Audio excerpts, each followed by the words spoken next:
ni nafuu na ni salama, ni rahisi na isiyo na utapeli.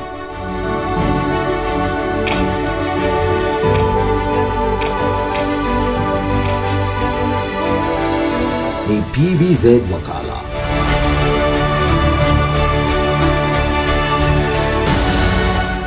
Ni kidole chako tu. Sasa PBZ Bank inakuwezesha kutoa pesa kupitia PBZ Wakala kwa urahisi. Ni kidole chako ndicho kinachokuwezesha kupata huduma hii basi na ulazima wa ATM card. PBZ Wakala wameenea kila kona. Tembelea tawi lililo karibu nawe ukiwa na kitambulisho kati ya kitambulisho cha NIDA, Mzanzibari mkazi, leseni ya udereva au pasipoti ya kusafiria kwa ajili ya usajili wa alama za vidole. PBZ Bank, benki ya watu, chaguo la watu.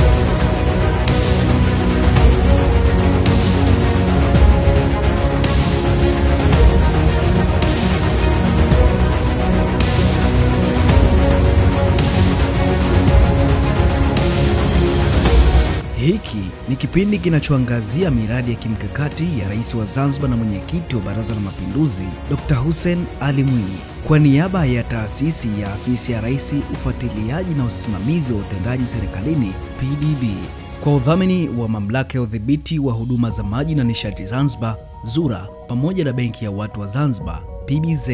Mimi ni Ramadhani Singano. Je, wajua Mamlaka ya Udhibiti wa Huduma za Maji na Nishati ZURA ina utaratibu wa kupokea na kuyashughulikia malalamiko kwa upana na umahiri wa hali ya juu. Je, nani anaweza kuwasilisha lalamiko?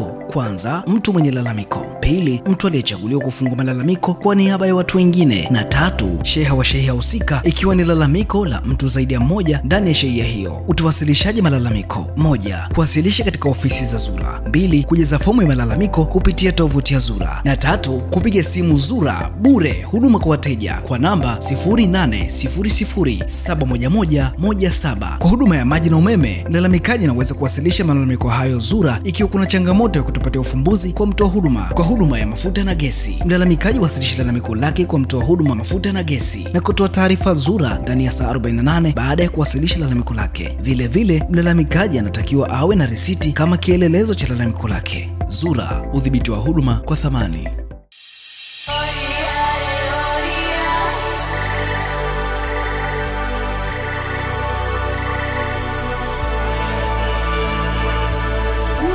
Bawe ni kisiwa kilichopo katika mkoa Mjini Magharibi, umbali wa takriban kilomita 10 kutoka pwani ya mji mkongwe wa Zanzibar. Kisiwa hiki chenye urefu wa kilomita 1.1 na upana wa kilomita 0.4 kinajulikana kwa uzuri wake wa asili na umuhimu wake katika kukuza uchumi wa bluu wa Zanzibar.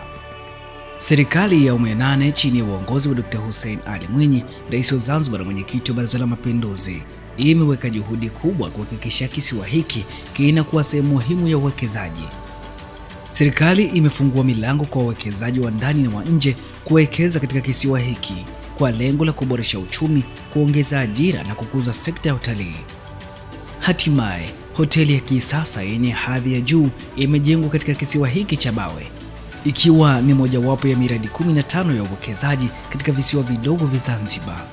Mradi huu si tu kwamba unalenga kuimarisha sekta ya utalii, bali pia unaenda kuongeza pato la taifa na kutengeneza ajira takriban 400 kwa vijana wa Tanzania, hasa katika sekta ya ujenzi na uendeshaji wa hoteli. Mbali na uwekezaji katika sekta ya utalii, serikali imezingatia umuhimu wa kuinua juhudi za wavuvi. Kwa ajili hiyo, liko la kisasa limejengwa ili kuwasaidia wavuvi kuhifadhi samaki wao na kuongeza thamani za mazao yao ya bahari. Hii itawafungulia milango ya biashara ya samaki, si tu katika eneo hilo bali pia kwenye masoko mengine. Hatua hii inatarajiwa kuboresha hali za kiuchumi za wavuvi na familia zao na kuchochea maendeleo ya kijamii katika maeneo ya Zanzibar. La kwanza, nataka kuchukua fursa hii kumshukuru mwekezaji wetu. Wawekezaji hawa wamefanya kazi nzuri sana. Kama mlivyosikia, tumewapa visiwa kampuni 16. Visiwa 16 tumevitoa kwa ajili ya uwekezaji. Lakini ya kwanza kuja kuizindua ni hii na ina kiwango cha kimataifa. Kwa hivyo nawashukuru sana kwa kutekeleza lile waliloahidi kwa wakati. Maana leo tuko hapa tunajionea sisi wenyewe uwekezaji mkubwa uliofanyika hapa. Lakini la pili, nawashukuru sana kwa sababu si kwamba wamekuja wakawekeza tu, wameendelea kusaidia wananchi wa hapa walikuwa wanafanya uvuvi katika eneo hili. Wamewajengea sehemu nzuri kwa ajili ya shughuli zao, diko liko pale, lakini samaki wote wanaowapata wanakuja kuwauza hapa. Kwa hiyo nawashukuru sana kwa kuwapa fursa hii. Kwenye ilani ya uchaguzi ilitutaka Zanzibar tuongeze idadi ya vitanda kutoka 10,000 hadi 15,000. Na sisi mpaka kufikia mwaka huu 2024 tumeshaongeza hadi kufikia 15,132. Kwa hiyo tumeitimiza ilani ya uchaguzi mwaka mmoja kabla hatujakamilisha kipindi cha ilani. Na la tatu nalotaka kusema ni kwamba faida za uwekezaji, ndugu zangu, kwanza ni ajira kwetu. Kama tulivyoona kwenye klipu, tunatarajia ajira nyingi kutokana na uwekezaji huu unaofanya. Kwa moja tu hapa niliseme kwamba Wazanzibari tujitahidi kuwa na weledi, tusome ili tuweze kuhudumu katika hoteli hizi. Balozi wa Italy ambaye tuko naye leo hapa ameniambia kwamba serikali yake iko tayari kutusaidia euro milioni 5 kuwajengea uwezo wa Zanzibari ili waweze kuajirika katika hoteli zote hizi ambazo ziko hapa Zanzibar. Nachukua fursa hii kuishukuru serikali ya Italy kwa msaada wao huo. Lakini faida ya pili ya kuwa na uwekezaji huu ni soko la bidhaa.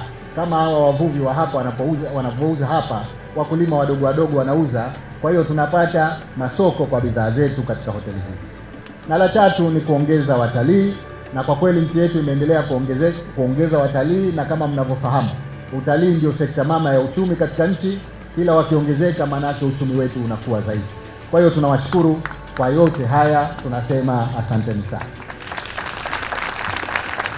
La mwisho ni kwamba nataka leo nitoe tamko kwa wale wote ambao tumewakodisha visiwa, muda umeshakuwa mrefu hawajaanza kujenga. Serikali inawapa miezi 3 kuanzia sasa. Baada ya hapo, kama hatutoona wanaanza ujenzi, visiwa vile tutavirudisha serikalini ili wapewe watu wenye uwezo. Huu ni mfano wa jinsi serikali inavyotekeleza kwa vitendo sera ya kukuza uchumi visiwani Zanzibar. Kisiwa cha Bawe kimejipambanua kwa kuwa na mifumo endelevu ya miundombinu. Mojawapo ya mifumo hii ni uzalishaji wa umeme kupitia nishati ya jua inayojulikana kama solar system. Mfumo huu wa nishati safi na endelevu unahakikisha kwamba shughuli zote za kitalii na hoteli zinaendeshwa bila kuathiri mazingira. Aidha, kisiwa hiki kina mfumo wa kisasa wa kugeuza maji ya bahari kuwa maji safi na salama kwa matumizi ya binadamu. Teknolojia hii ni muhimu kwa kuhakikisha uhakika wa maji kwa shughuli zote za hoteli na huduma nyingine. Nimearifiwa pia kuwa mradi huu wa Bawe Island ni mradi wa 3 kuwekezwa na wawekezaji hawa hapa Zanzibar. Wawekezaji hawa wamewekeza katika miradi ya hoteli ya Gold Zanzibar uliopo Nungwi. Nataka niwaambie, nimekwenda, nimelala pale na nilipumzika kwa murwa mkubwa. Lakini pia wamewekeza katika kisiwa cha Prison Island huku, baada ya kisiwa hiki wamewekeza kule pia, na hii ni ishara tosha kwamba wawekezaji wetu wanaridhika na mazingira yaliyopo ya kufanya uwekezaji, lakini pia mazingira ya utawala. Urasimu umepungua kwa kiasi kikubwa, sheria zetu tumezirekebisha vizuri zaidi, na kwa hiyo wawekezaji wanavutika na hali tulionayo, mbali ya kusema uzuri wetu wa Zanzibar. Wawekezaji hawa ndani ya hapa Bawe wameshawekeza jumla dola za Kimarekani milioni 42. Hiyo si pesa ndogo ndugu zangu. Zote zimemiminwa hapa Bawe. Nimezungushwa kwenye mradi, nimeona kuna uwekezaji mkubwa wa kutengeneza umeme wa jua, na ile ni investment kubwa, lakini wana mradi mkubwa pia wa kuchukua maji ya chumvi haya, kuyatoa chumvi yote na kufanya maji kwa ajili ya matumizi ya hoteli. Huo pia ni mradi mkubwa, na ndio maana gharama imepanda, imekuwa kubwa kiasi hiki. Naamini kwa dhati maamuzi ya kufanya uwekezaji huu wa tatu umetokana na uzuri na haiba ya visiwa vyetu, pamoja na imani kubwa walionayo kwa serikali na sera zetu nzuri. Hongereni sana na asanteni sana kwa imani mliotupa kama Jamhuri ya Muungano wa Tanzania kwa kuendelea kuwekeza hapa Zanzibar. Ndugu zangu, uongozi ni kuona mbali. Mheshimiwa Hussein Ali Mwinyi Dokta aliona mbali na kuja na wazo la kukodisha visiwa vidogo vidogo kwa wekezaji, ikiwemo hiki kisiwa cha Bawe, ili vitunufaishe. Ndugu zangu, visiwa hivi tulikuwa tuna visiwa ambavyo vingeweza kujenga uchumi wetu Zanzibar, lakini kwa lugha za kule mitaani tunasema uchumi tulikuwa tumeukalia. Uchumi tuliukalia. Kisiwa hiki kilikuwa kinatumika na wavuvi tu. Wakesha kuvua, tulichokuwa tukipata ni samaki pale kwenye soko la Malindi. Nadhani ndo karibu wakitoka hapa wanakwenda kuuza, basi ndio faida tulikuwa tukipata. Faida nyingine labda kwa wale vijana walikuwa wakivuka hapa kuja kufanya mambo yao huku, kustarehe, kuona bichi za bahari kisiwani, basi ndio faida tulikuwa tukipata. Lakini leo mradi huu uliojengwa hapa Bawe unaleta ajira 400 za watoto wa Kitanzania. 400 za watoto wa Kitanzania. Mradi huu umeleta ajira wakati wa ujenzi, unaleta ajira katika uendeshaji wake. Lakini mradi huu utalipa kodi ndani ya serikali yetu, utatufanya tuinue mapato. Mradi huu utakuza jina la Zanzibar. Si muda mrefu Bawe Island itakuwa inatamba kwenye mitandao huko, na watu wote tukienda nje wataimba Bawe Island, Bawe Island. Kwa hiyo mradi huu una faida kubwa sana. Visiwa hivi vina faida kubwa sana katika kuweka uwekezaji. Ndugu zangu, nalotaka kusema, kila jambo jipya lina mambo yake. Lilipotangazwa visiwa hivi kukodishwa kwa wawekezaji, tulikuwa wakali kidogo, lakini nilisema nilipofungua Kizimkazi, it seems impossible until it is done. Kila kitu kinaonekana hakiwezekani mpaka kifanyike. Leo ndugu zangu, niambieni, nani anajuta kuwa na mradi kama huu kwenye kisiwa hiki? Hakuna anayejuta kuwa na mradi kama huu. Mbali ya uwekezaji huu, kama nilivyosema, watu wana hoteli 3 Zanzibar pamoja na wawekezaji wengine. Lakini utalii hauendi peke yake. Utalii unakwenda na sekta nyingine, ndipo unaposhamiri. Nilikuwa napitia mpango wa maendeleo wa Zanzibar, utekelezaji wa ilani na ahadi zijazo katika utekelezaji wa ilani. Nimeona kuna mambo kadhaa ambayo yatatekelezwa ndani ya Zanzibar na yataungana na sekta hii ya utalii kufanya uchumi wa Zanzibar uwe endelevu. Na la kwanza ni uwekezaji katika mabandari. Kumetajwa bandari kadhaa ndani ya maandiko yale. Kuna uwekezaji katika bandari ya makontena na mizigo Malindi, bandari kavu ya Maruhubi, uwekezaji katika bandari ya makontena Fumba na bandari ya makontena mkoani Pemba. Lakini vile vile kuna bandari mpya ya kisasa ya abiria na mizigo Maruhubi Mpigaduri, na uwekezaji katika miundombinu ya kushusha mafuta ya gesi kule Mangapwani.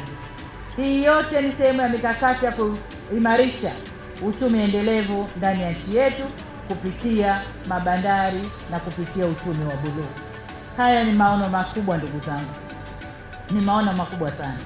Lakini niseme jingine kwamba mabandari hayakuishia hapo. Nimesoma na nikaona kwamba kuna bandari ambazo zinatakiwa kukamilishwa. Nazo ni bandari jumuishi ya Mangapwani ambayo nimeisema, lakini pia kuna bandari ambazo zinafikiriwa zitajengwa. Ujenzi wa bandari ya Shumba mjini kule Pemba, Micheweni, lakini pia katika jitihada za kuendelea kuifungua Pemba kiuchumi, tutakuwa na ujenzi wa bandari ya Wete pale Pemba. Kubwa zaidi ndugu zangu, ujenzi wa bandari ya Kizimkazi. Kizimkazi oye! Zanzibar oye! Mapinduzi! Niliwaambia ndugu zangu, mmeona kwenye clip. Hii Kizimkazi inaenda kubadilika kuwa nyingine. Sasa hapa dokta umemaliza. Na mimi nitakupa kila ushirikiano. Kama nyingine zitachelewa, lakini ya kule itangulia. Waheshimiwa viongozi na wananchi, kwa upande mwingine uwekezaji katika miradi au mradi kama huu tunaofungua leo utaimarika zaidi kufuatia uamuzi na jitihada za serikali ya Mapinduzi ya Zanzibar kuimarisha viwanja vya ndege. Kila mmoja wetu ni shahidi wa ufanisi wa huduma bora zinazotolewa katika uwanja wa ndege Terminal 3 pale uwanja wa ndege wa Abeid Amani Karume. Wasafiri wanaokuja na kuondoka Zanzibar wanafurahi na huduma zinazotolewa, na ningeomba pia tukaongeza jitihada katika kutoa huduma. Vile vile nimeona kwamba kuna ujenzi wa uwanja wa ndege wa Pemba ambao kwa sasa tayari Pemba tunaweza kuruka hadi usiku. Nilikuwa namuuliza Mheshimiwa Rais, nataka kuja Pemba tarehe 12 hiyo niondoke hiyo. Akaniambia kule sherehe tunaanza mchana. Nikamwambia nitawahi kweli? Akaniambia Pemba unaruka mpaka usiku. Nikampigia makofi. Nikamwambia sawa. Kwa hiyo Pemba pamoja na kwamba sasa hivi unaruka mpaka usiku, lakini bado kuna dhamira ya kufanya mambo mengine makubwa zaidi kwenye uwanja ule. Vile vile kuna ujenzi wa Terminal 1 and 2, nadhani ni kiwanja cha ndege cha kimataifa cha Abeid Amani Karume. Mimi sijui terminals, lakini nikishuka pale naona ujenzi unaendelea. Nikitizama kushoto ujenzi, nikitizama kulia ujenzi. Sasa tunajenga mpaka wapi? Lakini kitaka kujua uchumi umeimarika na nchi inaendelea, angalia construction sector. Wananchi wa Zanzibar wanatambua kwamba uchumi wa Zanzibar unategemea sana bahari. Kwa hivyo, uwekezaji katika kisiwa cha Bawe ni hatua muhimu ya kuinua maisha ya wananchi wengi wa Zanzibar. Kupitia miradi hii, Zanzibar ina nafasi ya kuongeza mapato ya kitaifa kupitia utalii wa kimataifa, kuongeza ajira kwa vijana wa Kitanzania, hivyo kupunguza ukosefu wa ajira, kuweka msingi wa maendeleo endelevu kupitia matumizi ya teknolojia rafiki kwa mazingira na kuimarisha sekta ya uvuvi na biashara ya mazao baharini. Na kwa kweli leo tuna faraja kubwa kabisa kwa kuona maendeleo yaliyofikia hatua hii kama alivyoahidi rais wetu, na kuona wale waliobeza kwamba mradi huu hautokuwa, lakini umefanyika na leo tunauona. Na Mwenyezi Mungu ajalie na miradi mingine ambayo imewekwa basi iendelee kama mradi huu. Tunamshukuru Mungu sana. Nimefika leo Bawe.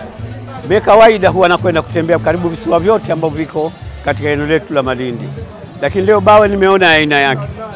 Kwanza kuna majengo yasiyopungua 300 yamejengwa yenye gharama ya dola karibu milioni 40. Ni pesa nyingi sana. Ukilitembelea hili eneo sasa linavutia kwa watu wote. Kama walivyosema wahenga, Zanzibar njema atakayeaje, na mimi nawaambia sasa hivi waje katika uhai huu wa Dr. Hussein Ali Hassan Mwinyi chini ya usimamizi wa Samia Suluhu Hassan. Nchi inavutia, eneo linamurua, safi kabisa. Kwanza tumshukuru Mwenyezi Mungu kwa Zanzibar kwa mabadiliko makubwa Alafu pia tumshukuru Mheshimiwa Rais wetu wa Zanzibar kwa anavyojitoa na maono alokuwa nayo kuhakikisha Wazanzibari tunakuwa tunakutana sawa na kama dunia nyingine au kama na wenzetu. Pia tunamshukuru rais wetu, mwanamke mwenzetu Mama Samia, anajitoa na anahakikisha kushirikiana na Mheshimiwa Rais wetu wa Zanzibar na Rais wa Jamhuri ya Muungano kwa kitu kimoja, na tukahakikisha kwamba maendeleo yanapatikana kwa ujumla, hasa ndani ya Tanzania na Zanzibar yake. Mradi huu unauona utawainua Wazanzibari wengi, kwa sababu Wazanzibari uchumi wetu sana tunatumia bahari. Kwa hiyo tunatarajia watu wengi watapata ajira, tunatarajia Zanzibar yetu kupanuka na ikatangazika duniani na dunia nyingine. Mimi kwa mradi huu hapa wa kisiwa hichi cha Bawe, kwanza nianze kumpongeza Rais wa Zanzibar na mwenyekiti wa Baraza la Mapinduzi kwa kuona kuwa kuna fursa ambazo zipo kwenye visiwa vyetu, na leo hii hatimaye umekuja kuzinduliwa huu mradi. Kwa hiyo huu mradi ni neema kwetu sisi sote wa Zanzibari pamoja na watu wanaotoka nchi nyingine. Lakini pia vile vile hapa pana fursa za ajira. Fursa hizi zitapokea watu kutoka nje, lakini pia na sisi wenyewe wazawa pia tutatumia kupitia fursa hii ya kisiwa hichi. Uwekezaji katika kisiwa cha Bawe ni mfano halisi wa jitihada za serikali ya awamu ya 8 za kuboresha maisha ya wananchi kupitia uchumi wa bluu. Kwa kujenga hoteli za kisasa, kuweka mifumo endelevu ya umeme na maji na kuimarisha sekta ya uvuvi. Kisiwa hiki kinajidhihirisha kama mojawapo ya maeneo bora ya utalii na uwekezaji barani Afrika. Wananchi wa Zanzibar na wawekezaji wanapaswa kushirikiana kwa karibu kuhakikisha kwamba rasilimali za kisiwa hiki zinatumiwa kwa manufaa ya kizazi cha sasa na kijacho. Dr. Mwinyi na miradi ya kimkakati visiwani Zanzibar. Ni nafuu na ni salama, ni rahisi na isiyo na utapeli.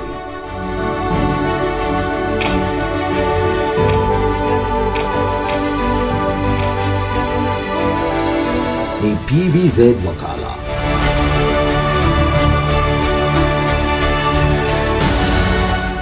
Ni kidole chako tu. Sasa PBZ Bank inakuwezesha kutoa pesa kupitia PBZ Wakala kwa urahisi. Ni kidole chako ndicho kinachokuwezesha kupata huduma hii, basi na ulazima wa ATM card. PBZ Wakala wameenea kila kona. Tembelea tawi lililo karibu nawe ukiwa na kitambulisho kati ya kitambulisho cha NIDA, Mzanzibari mkazi, leseni ya udereva au pasipoti ya kusafiria kwa ajili ya usajili wa alama za vidole. PBZ Bank, benki ya watu, chaguo la watu.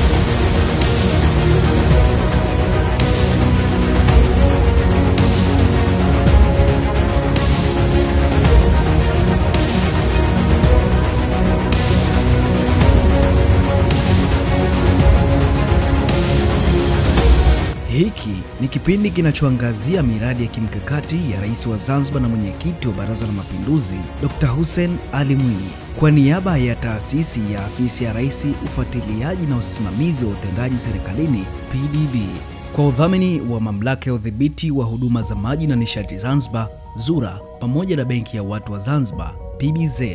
Mimi ni Ramadhani Singano. Je, wajua Mamlaka ya Udhibiti wa Huduma za Maji na Nishati ZURA ina utaratibu wa kupokea na kuyashughulikia malalamiko kwa upana na umahiri wa hali ya juu. Je, nani anaweza kuwasilisha lalamiko?